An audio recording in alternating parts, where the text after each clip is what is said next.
All right, day 8. Day 8.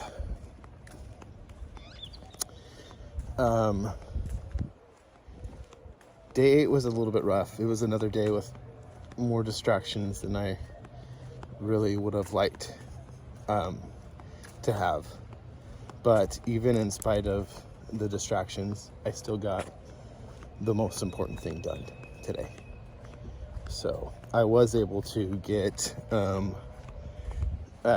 2 outlines completed for 2 new videos in the 5-day intro to Bitcoin course. So got the most important thing done. That's something I've got to be happy with no matter what. So even if I didn't make as much progress as I would like to, even if other things were pulling me other directions, making it hard to get things done, I was still able to buckle down and get that one thing done. So for a focus day, good day. That being said, I am working on minimizing other distractions. And some of those distractions are really hard because it's just working from home, being around the family and having things go on with the family, normal family life, can be a big distraction at times. And I think that's a big part of what I'm experiencing right now.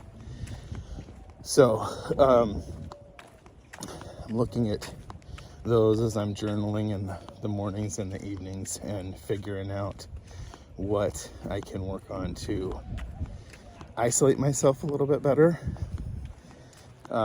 Also, I think part of it is the timing of when I get things done. I really do get the morning is like my prime time for getting things done.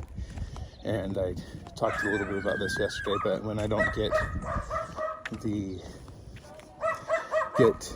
bed and get up at the time that allow me to get my morning routine done before I take boys to school, that's part of the problem here. So I definitely need to work on that, because if I can come home and get right into my focus work after taking the boys to school on my focus days, man, it gets the ball rolling in the right direction. It creates momentum, helps build the momentum I've already got, which I do have to say, I feel really good momentum right now because I've had some really big distractions this week and I'm still getting stuff done, and overcoming frustration and just getting down and doing the best I can under the circumstances. And so it's good.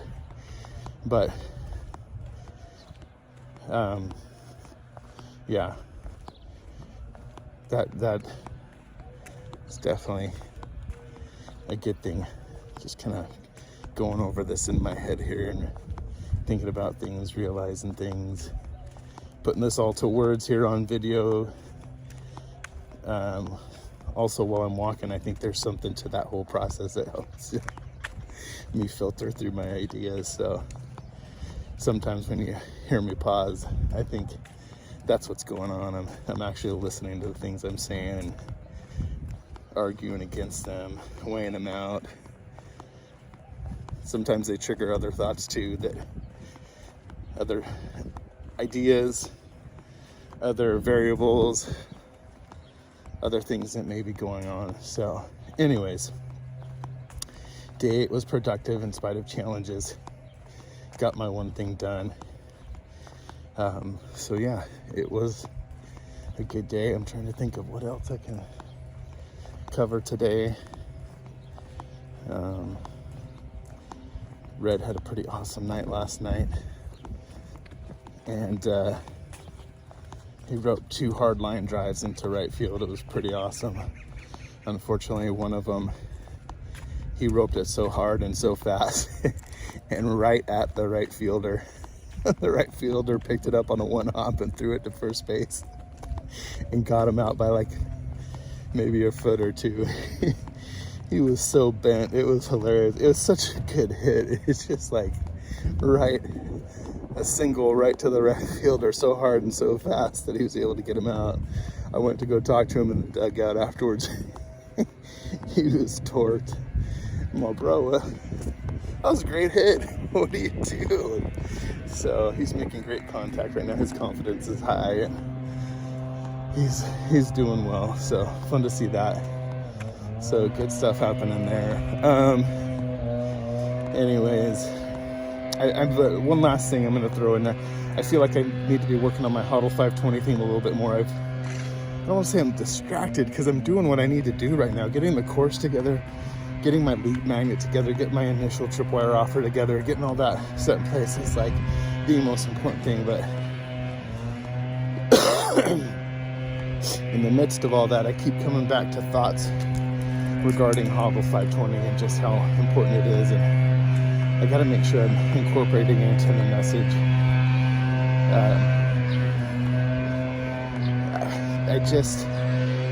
Not enough people understand the opportunity that we have right now with Bitcoin, and a lot of people out there that do understand are talking. The people they're communicating to, the message they're sending isn't going to the everyday Joe and Jane. You know, it's aimed at people who are, you know, still by and large more technical in terms of their understanding and of money, monetary theory, things like that. There's political arguments going on with all this. There's philosophical and theoretical arguments going on, and the average person doesn't care about that. And that's part of why I'm going with the Huddle 520 movement and getting that going and working to produce the content that I'm producing so that people that understand how does Bitcoin help them. They're not as so concerned about, you know, the political battles, like what the Fed's doing with money and how we're going through all these bank failures right now, which is a direct result of the Fed's actions in regards to the supply of money, the supply of dollars in the United States. They're doing things that the banks weren't prepared for, and they believe they're doing what's right, and then really I don't even know that it's a question of right and wrong as much as they're taking actions that in the past have been effective to fight inflation, but unfortunately they've also been actions that are effective at killing banks that aren't as strong as they should be. So anyways, with all that going on, and I diverged a little bit there because I don't want to go to that space. Everybody else is there. I want to help people understand that, hey, when we have a lot of uncertainty, when we've got high inflation, Bitcoin is a great tool to protect against that, right? And we're going to have periods of that regardless. The other thing that I want to get across with this Huddle 520 is long-term, the ability of Bitcoin to maintain and grow its value is just, it's huge. It's because it's so good, because it's such a safe place to save money, because it's such an accessible thing and people all over the world can use it. It's so transportable, easy to transport. People can take it with them. You can transact with people in all different countries, and you can give people in places that don't have the ability to do that right now, to bank themselves and transact. You can do it. You can provide a way for them to do it. I mean, it is powerful. It is so powerful, and there's nobody at the top manipulating the strings of Bitcoin to the benefit of one group over everybody else, which happens in all other currencies. Not every form of money, but definitely other forms of currency. So it's an amazing thing, and I want to make sure I'm hitting that hard enough and what it can do for you if you will just start simple and commit to it, buy $500 of Bitcoin, move it to a safe wallet and hold it for 20 years. It's the start of your own personal fortune. It's the start of stable money, safe money, secure money for people all over the world. It's the start of people being able to bank themselves, to have a place to put, a secure place to put their wealth and to grow it, for people who have never had that. For, you know, the vast majority of people on the planet, we're talking about 87% of the people on the planet or more have never had access to banking, to investing, to a place to put the money that they earn into a safe place for their future. A lot of these people live in countries where they've been forced to hold their wealth in commodities or in the local currency, the local money, which by far and away, when you look at how much inflation is created by governments all over the world, by central banks all over the world, by printing money that banks and the government get access to before anyone else, and ruining the value of the money that the common people hold. It's terrible. And the people that are hurt worst by this are the poorest people, are the poorest and the people who are unaware of how to use money well, because it's not a topic that gets taught very well anywhere in the world, to my knowledge.